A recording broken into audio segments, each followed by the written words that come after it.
Great day. It's Marvelous Magnificent Monday. I'm excited to be live for another edition of The Good Parts.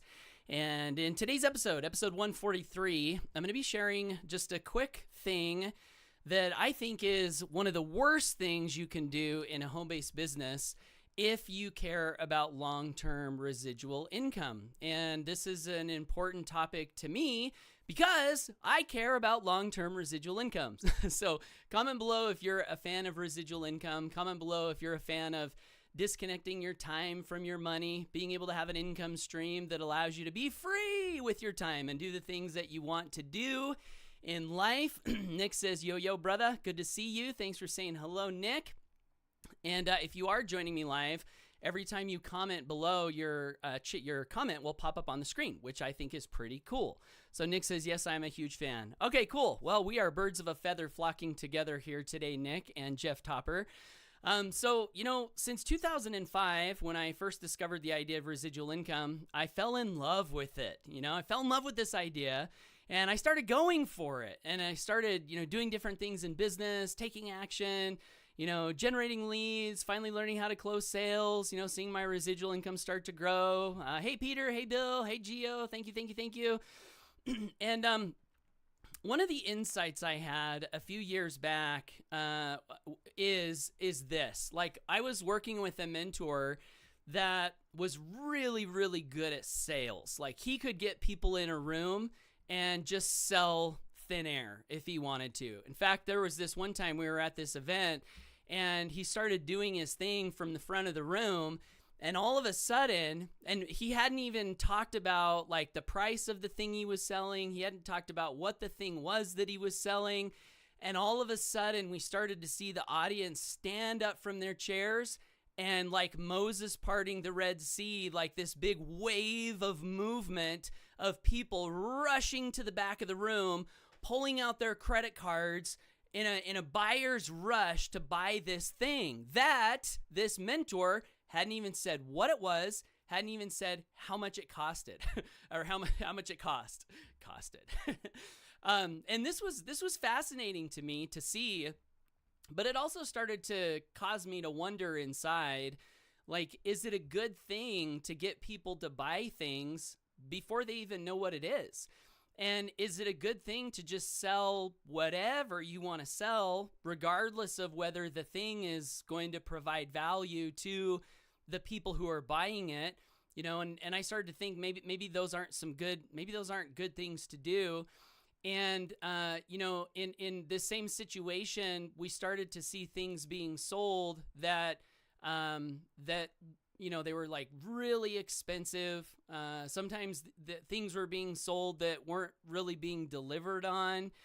And seeing this happen caused me to have this insight. And here's the insight. The insight that I had was, maybe there are things that are profitable today that are not profitable long term. So in this example that I just shared, if I could get someone to buy something today using sales and persuasion and storytelling and my knowledge of embedded commands and scarcity and all these things, and I could get people to like give me money today, but the thing that I sold them, when they got the thing, if they started to think to themselves, wait a minute, I kind of got ripped off. Like, yeah, I gave the money, but this isn't a great thing that I bought. And they start to regret what they bought. What does that do long term? What does that do over time? And the conclusion that I came to was sometimes things that seem profitable today are not profitable for the long haul. Because if you're building a residual income, one of the things that we have to, I think, keep in mind is that we're not just building for today, we're building for the future. And so if we can, we want to do things that are profitable both today and also profitable in the future. Janine says we are long-term. Yes, the long cut is the shortcut. So all of this leading me to this one thing that I think is one of the worst things you can do if you're building a home-based business. And I'm going to specify here, a home-based business where you're also building a community around that business. So in network marketing, a lot of times you're selling things, you're recruiting, and you're building a community, you're building a team. In affiliate marketing, if you're doing it in the best way, not all affiliate marketers do this. Sometimes affiliate marketers will just have something to sell and they'll drive traffic and they'll sell it and they'll sell this thing today, the other thing tomorrow, the other thing next week, and they're basically just like selling products, and that's fine. That's one way to do it.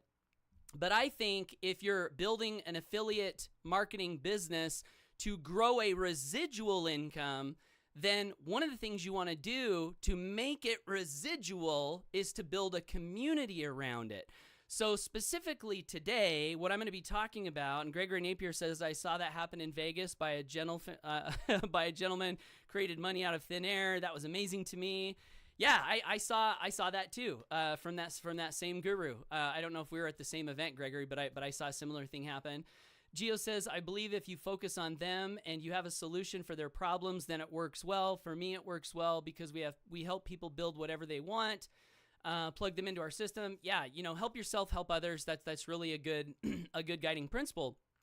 And so the thing that I wanted to call out today that I've noticed is this thing where sometimes you'll bring someone into a community and then they're in the community with whatever thing you're selling, and then they get this idea that, like all these people in this community, they're like a buyer's market. These are all people that would be good prospects for selling other types of things. And then you use that influence with your community to start to recruit them or sell to them other things that are like other businesses that are outside the scope of what that community was built for. In network marketing, this is called cross-recruiting, where let's say, use myself as an example. I join a company. I'm in this company. I start to meet people that are in the company that I did not bring to the company. And then because I have a relationship with them and I have an affinity with them for being in the same company, I could start to like target them to sell them things, that are not related to the community or the company that we're in. This is a practice in network marketing, as I mentioned, called cross-recruiting. And in affiliate marketing, I don't know that affiliate marketers think about this in the same way that network marketers do. Network marketers are pretty well aware, a lot of them anyway, that, hey, that's not a cool thing to do, to like sell things to people in the community, that distract them from the mission and the purpose of the community. And so I've noticed this happen, and I wanted to call this out a little bit, because if you cross-recruit, and let me further define, cross-recruiting in my mind is targeting people in a community that you did not bring to the community. So Gregory, let's say you bring 5 people into the community, whatever community that is. You had the relationships with them. You brought them to the thing. If you want to sell those people something else or introduce a business to them that's different from the place you brought them, in my mind, that's not cross-recruiting, because you brought them. You had the relationship. I know there are some companies that call that cross-recruiting, where in some policies and procedures that you'll find, they'll actually say things like, well, okay, Gregory, if you bring your brother into our company and they sign the affiliate agreement, you're now forbidden from telling your brother about anything else. I think that's a little overboard personally. But beyond that, if I bring Gregory into our community and then I introduce Gregory to Gio and Wanda and Mike and all these other people in the community, and then Gregory one day, now I know Gregory would never do this, but I'm just using Gregory as an example. Gregory gets introduced to something new and hot and exciting, and then Gregory's like, okay, I got to introduce people to this. Who can I introduce? Oh, this community that I have some influence in, that I know that people have been introduced to me through. I'll target them because they will be an open and receptive market. They'll have some trust for me, and I'll target them. That, in my opinion, is a big no-no. It's a big no-no. And I want to explain why, because I think there are a lot of people that don't get this. If Gregory is targeting my customers that I brought into this thing, what's the potential? The potential is Gregory is now hurting my income because he's introducing the people that I love, that I'm trying to serve, into things that could be distracting them, taking them off course, so on and so forth. So the potential is that I'm being harmed, if Gregory does that. But here's the bigger reason. There's a self-interest reason. Jim Rohn used to talk about enlightened self-interest, doing things that are good for you, that are kind of selfish, but it's enlightened self-interest in that it's good for you and it's good for other people. And I think this falls into that category. So here's the biggest reason why I think this cross-recruiting activity is not good for residual income.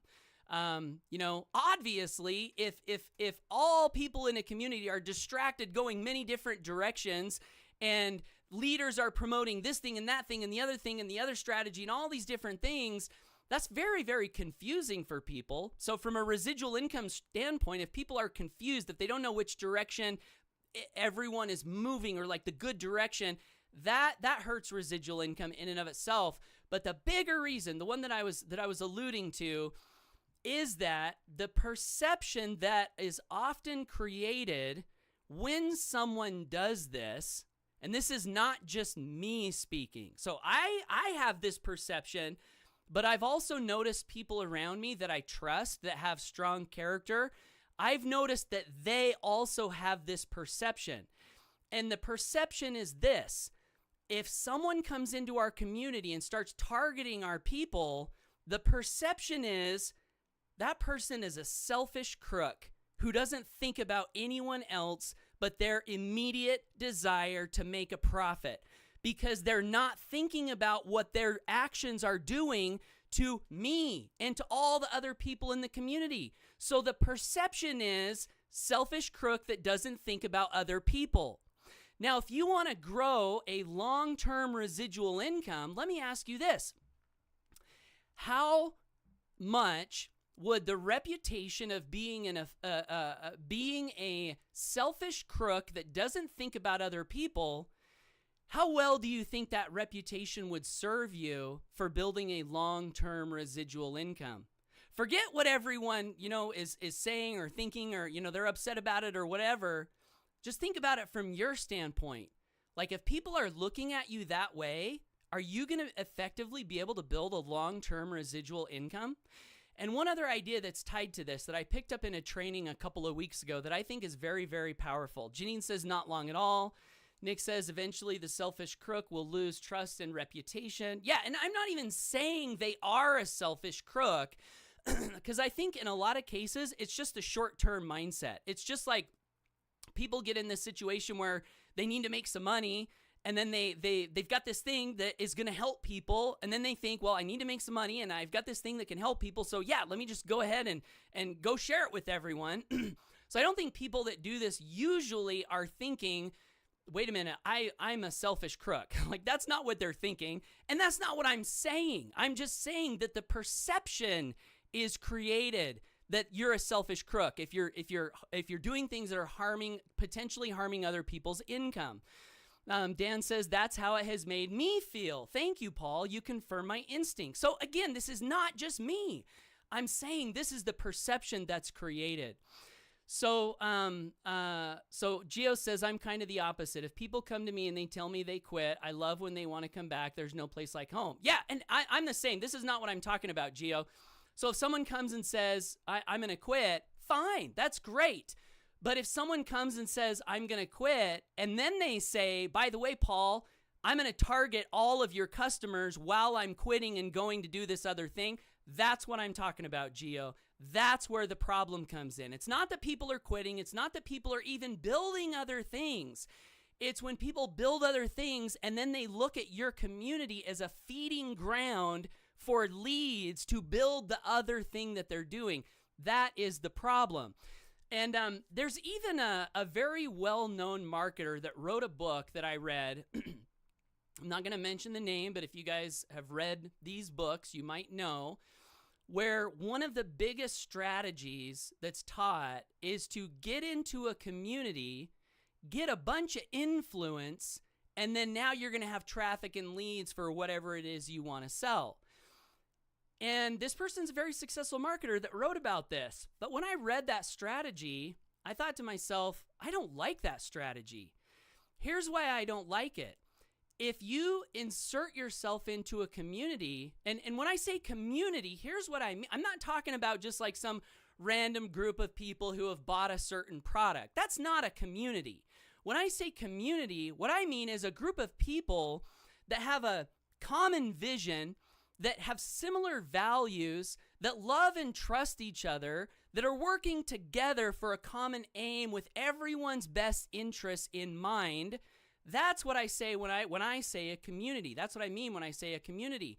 So from that standpoint, like we are like connected together and we're all going a certain direction, and that's important to a lot of us. So if someone weasels their way into our community and says, oh, I'm going to just get a bunch of influence so that I can do what? Suck people out of the community, which is doing what? It's taking people and moving them from the thing we all care about and that we're aligned in to a total other direction. So that's why I don't like that strategy. I think it feels sleazy. I think it feels slimy. Like I'm just going to join a community and I'm going to get influence so I can take everyone out and lead them somewhere else. And maybe that's not specifically what this author meant when he wrote that in the book, but that's what can happen if that's how you take it. And I don't think that's a good thing. Bryce says it not only hurts your image, regardless of your intention, when folks come into your circle and target your folks, it makes them look like a piranha. See, Bryce has the same perception. And a parasite. I mean, these are the perceptions that you get when you do this. Piranha, parasite, selfish crook who doesn't think about other people, right? And so Gio says it's horrible when the company owners do it. Heaven forbid, they create a company and use the members that people brought in as their own lead source. And I just talked to a guy last week where this exact thing happened. He built a team, then he found out the owners, the company, were selling other things to his team without him even knowing. So it's really sad. So the last thing I wanted to share on this topic is to why I think, aside from giving yourself a bad reputation, this might not be a good thing to do. So I picked this up in a training. And the trainer was talking about how, like, when you're a parent and your kids play a game, there's a phrase that parents will repeat oftentimes to their kids. And the phrase is, hey, it doesn't matter if you win or lose. What matters is how well you played the game. And this trainer was dissecting this phrase. Like, I mean, isn't the point of a game to win? Like, why would you tell your kid it doesn't matter if you win or lose? What matters is how you play the game. And this trainer went on to deliver this great insight that I want to pass along, that I think is a great insight, to me anyway. And the insight is this, is that all throughout life, we are playing many different types of games. So like your kids go, like we watched my son play a basketball game this last Saturday and they lost 30-1. So they got destroyed, right? But that was just one game. There's another game after that. So if my son played the game well in that game, then in the next game, his teammates and the other team will probably want to play with him again. It doesn't matter that he lost. What mattered is, did he play the game well? And what this trainer was saying is that all throughout life, like life is a series of games. And so if you play the game well, the reason you want to play the game well, which is not whether you win or you lose, but playing it well, being someone that is perceived as honest and fair and fun to be around and fun to play the game with, if you're that type of a person, then what happens is you set yourself up to be able to participate in all of the future games, which over time, if you're able to participate in all the future games, you have the opportunity to win for life, win long term, win not just today, but over the course of your entire life. And I'll tell you what's happened in our community a little bit from time to time is one of these people comes in and does what I'm talking about in this video, and we try to have conversations with this type of person and explain why it's not a welcome activity, it's not good for your best interest over the long haul, but they won't get it, and they'll keep doing it, and they won't care.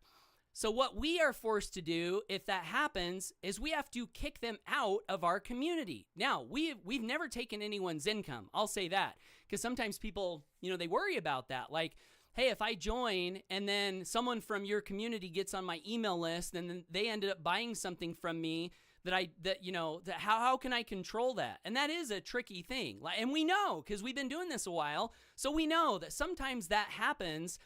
And the way that I look at it and the way that my business partner looks at it is what matters is the intention. Like, was it an accident that someone from our community found you and watched one of your videos and bought something? Fine. Like that happens. Like, we can't expect everyone to, avoid those types of situations all the time. That's just kind of normal, but that's not the same as someone specifically targeting someone in a community. That's what we don't like. And it's like, where is the intention? Was your intention to use a community as a lead source? If that's the case and you don't get it and that's your modus operandi, we kick you out of the community. So now, what does that do for a person like that? They have lost the ability to play the game with us over time. Why? Because they didn't play well with us. And we don't want to be around people who are not playing the game well. So I think it's the best long-term strategy to not do this type of thing. There's plenty of people in the world. There's plenty of leads. There's plenty of people to find and sell whatever you want to sell to. You don't have to target people within a community that you care about, or that there exist people who care about that community. I don't think it's necessary, and I think it's a bad long-term strategy. And that's why I think this is one of the worst things you can do in home business if you care about residual income. Now, if you don't care about residual income, sure, go target everyone, go make a bunch of sales, get booted out of that community. Then what? Now you got to go find another community, and you're going to do the same thing. They're going to look at you as a piranha and a pariah. They're going to kick you out. Now what you got to do? Oh, go find another community. So yeah, if you want to do that for the rest of your life, fine. Engage in this type of activity or behavior. But if you want a solid long-term residual income, you have to be someone that people can trust. And one of the ways that people know they can trust you is that your actions indicate that you think about other people, that you have their best interests at heart, that you're thinking about others, not just your own selfish, where can I get a sale or a commission today? So that's my message for today. Wanted to share that. I appreciate everyone. Most people keep things on the up and up and do things in a 100% principle-centered way. I want to say thanks to all of you guys who do that. You're lights in the world, and I love being around people like you. Bryce says the community is not your target in the first place. It's the larger market, which is not your exactly. It's not your opportunity community. Exactly. Nick says targeting someone in a community is predatory behavior. I think it can be, always distinctions and stuff. And I don't know if we can say it, but I don't know if we can judge every single scenario that ever happens. But yeah, it does come across as predatory behavior. So that's it. That's my message. I appreciate you guys tuning in. If you're finding me for the first time and got value from this content, I do these every day, Monday through Friday. I call them the good parts. And I would love to encourage you to subscribe to me on social media to get more content from me. And also, if you want to make sure you don't miss out on any of my future content, any of my future best content, I should say, I have a weekly newsletter that you can subscribe to where I look back over the last week and dig up the best nuggets of gold in marketing and lead generation and personal development and residual income, success, those types of things. And I send that out in a weekly newsletter. And you can subscribe to that by visiting paulhutchings.net/GIFTS. Pick up a free gift. I do have 7 free marketing and lead gen videos on that page that help me to go from struggling to becoming a top affiliate and rep in my company. So you might find value there. That's paulhutchings.net/GIFTS. So that's my shameless plug. Hope you get out there, take action, go for your dreams. Have a great day, and I'll be back tomorrow on the next edition of The Good Parts. Take care, and bye for now.